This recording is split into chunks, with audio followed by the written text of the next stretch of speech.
গুনাহ হলো মাদক সেবন করা। মাদক, ইয়াবা, গাঁজা, হিরোইন, আফিন, মদ, এগুলা সেবন করা হলো আরেকটা মহা কবিরা গুনাহ। প্রিয় হাজরিন, আমাদের দেশে যেরকম এখন একটা প্রচলন আছে, এক ব্যক্তি আরেক ব্যক্তির ঘরে গেলে চা দিয়ে আপ্যায়ন করে। ভাই একটু চা খেয়ে যান, বসেন চা খান, আমার ঘরে আসছেন একটু চা খেয়ে যান, আপনার একটু দাওয়াত, আমার ঘরে যাবেন এক কাপ চা খেয়ে আসবেন। ঠিক এই মহাবিশ্বের মহাবিশ্বয় মহাগ্রন্থ আল কোরআন নাজিলের প্রাককালে আরব দেশে এরকম একটা প্রচলন ছিল, মদ দিয়ে আপ্যায়ন করা হইতো। সবাই মদ পান করত, প্রায় সবাই একে অপরকে মদ দিয়ে আপ্যায়ন করত। মদ এমন ভাবে প্রচলন হয়ে গিয়েছিল, তাই আল্লাহ সুবহানাহু ওয়া তাআলা স্তরে স্তরে 3টি আয়াত নাজিলের মাধ্যমে মদকে হারাম ঘোষণা করেছেন। এক নম্বর আল্লাহ রাব্বুল আলামিন নাজিল করলেন, ইয়াসআলুনাকা আনিল খামরি ওয়াল মাইসিরি কুল ফীহিমা ইসমুন কাবীর। সূরা বাকারা আয়াত 219। আল্লাহ রাব্বুল আলামিন বলেন, ইয়াসআলুনাকা আনিল খামরি ওয়াল মাইসির। ও নবী সাল্লাল্লাহু আলাইহি ওয়াসাল্লাম, আপনাকে তারা জিজ্ঞাসা করে মদ কি জিনিস, জুয়া কি জিনিস, এটা আপনাকে জিজ্ঞাসা করে। কুল ফীহিমা ইসমুন কাবীর। ও নবী সাল্লাল্লাহু আলাইহি ওয়াসাল্লাম, আপনি বলে দেন এই মদ এবং জুয়াটা হলো নিকৃষ্ট কাজ, এটা কবিরা গুনাহ, এটা মহাপাপ, এটা বলে দেন। এই আয়াতে কারিমা নাজিল হওয়ার পরে অনেক মুসলমান মদ ছেড়ে দিয়েছে।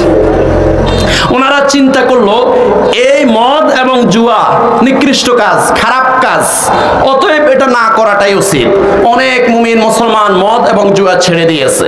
ছেড়ে দেওয়ার পর আল্লাহ রাব্বুল আলামিন নাজিল করলেন, ইয়া আইয়ুহাল্লাযীনা আমানু লা তাকরাবুস সালাতা ওয়া আনতুম সুকারা হাত্তা তা'লামু মা তাকুলুন। সূরা নিসা আয়াত 43।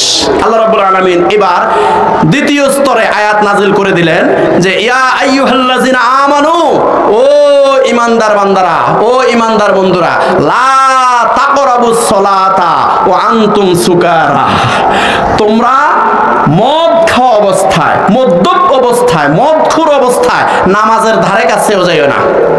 যারা মদ খাও তারা মসজিদে আসিও না, তারা নামাজের ধারে কাছেও আসিও না। এই আয়াতে কারিমা নাজিল হওয়ার পরে অসংখ্য অগণিত অগণন মুমিন মুসলমান মদ ছাড়িয়ে দিছে। ওরে বাবা রে বাবা, যে মদ খাইলে মসজিদে যাওয়া যাবে না, যে মদ খাইয়ে নামাজ পড়া যাবে না, নামাজের ধারে কাছেও যাওয়া যাবে না, অতএব আমরা মদ খাবো না, তারা মদ ছেড়ে দিয়েছে।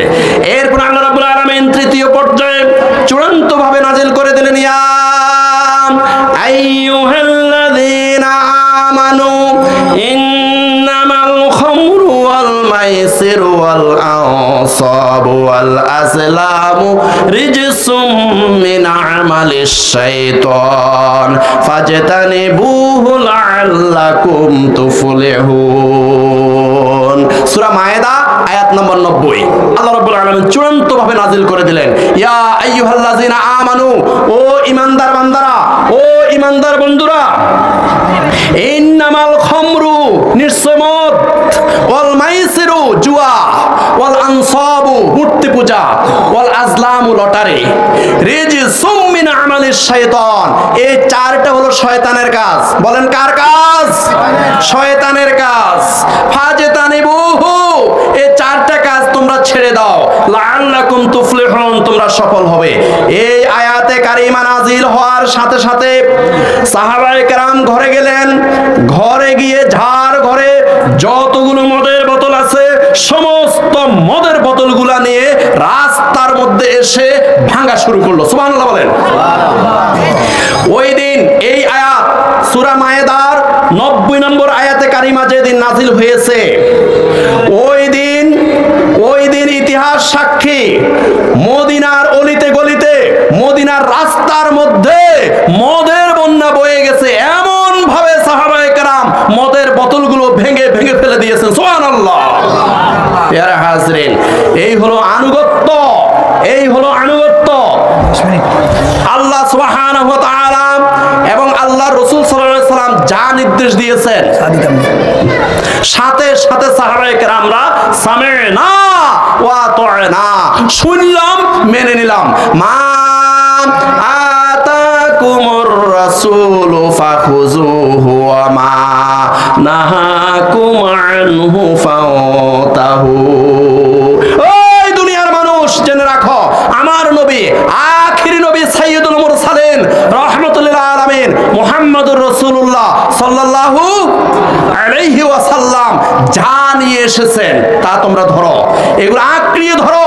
মুহাম্মদ সাল্লাল্লাহু আলাইহি ওয়াসাল্লাম যে নির্দেশগুলো দেয় সেই নির্দেশগুলো তোমরা পালন করো, আর মুহাম্মদ সাল্লাল্লাহু আলাইহি ওয়াসাল্লাম যে নিষেধাজ্ঞাগুলো করে ওই নিষেধাজ্ঞাগুলো থেকে তোমরা বেঁচে থাকো। প্যারে হাজরিন, এইভাবে সাহাবায়ে কেরাম কোরআনের আনুগত্য করেছেন, এইভাবে সাহাবায়ে কেরাম রাসূলের আনুগত্য করেছেন। আর আমরা কোথায়? আমরা হাজারো ওয়াজ শোনার পরেও, হাজারো বক্তব্য শোনার পরেও, হাজারো জুমার নামাজের খতিবের ওয়াজ শোনার পরেও আমাদের মধ্যে কোনো পরিবর্তন নাই। আমরা কিভাবে জান্নাত আশা করতে পারি? এই জন্য আমাদেরকে সতর্ক হতে হবে।